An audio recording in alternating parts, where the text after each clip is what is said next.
Hi guys! Doon na akong feeding program. Naka-prepare na ba mo sa itong mga tasks?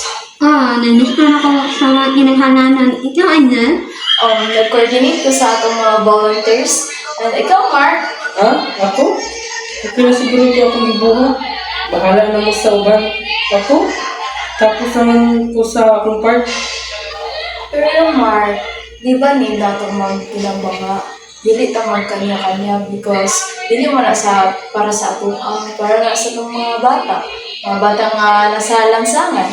And nila ito magtinabanga kay para ni sa Ginoo o sa mga bata.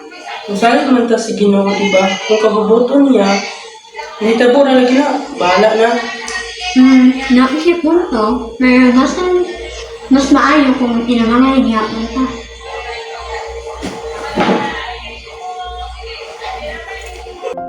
Maria and Isel talk privately about Mark's behavior.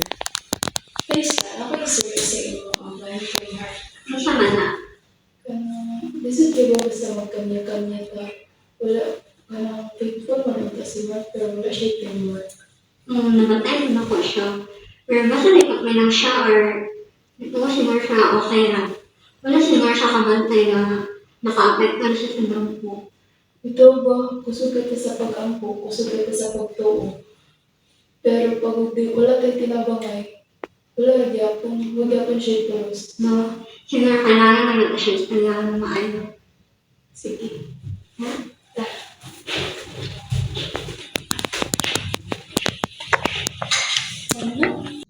And the next day,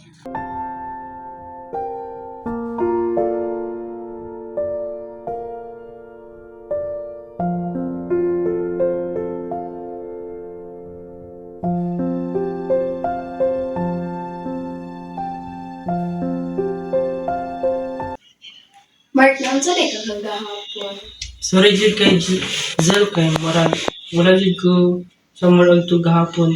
Ug unta magpasaylo ko ninyo ni Maria nga ma-amigo na ko ninyo. Okay rin na Mark, at least, honest kasi mong kaugalingon. Dili man gid tanan nga kuan perfecto ta.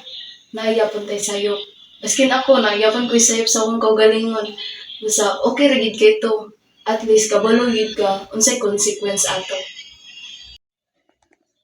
Sugdan nato ni balik pero this time mag-uban ta.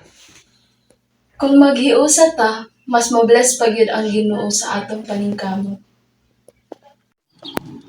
Hello everyone, this is our reflection of roleplay. Sa among roleplay, nakita namo nga pagtuo o paglaom sa Ginoo. Usa ka dakong kusog apan kung mag kanya-kanya ta mawala ang tinuod nga gahom sa panagkiusa. Ang pagtuo dili lang paningkamot sa kaugalingon. Dapat kini gamiton aron makatabang sa uban ug magtinabangay isip komunidad. Ila sa atong mga kaluyahon ug sa paghimo og lakang aron kini mausab. Ang pagtuo sa Ginoo maoy atong kusog. Pero nakita namo kung magkanya-kanya lang mawala ang essence sa tinabangay. Mas mauban ang grasya sa Ginoo kung ikaw mismo matinabangay ang maghiusa. Ang pagtuo, paghiusa o pagtabang sa uban mao ang tinuod nga kahulugan sa serbisyo o pag-analagad.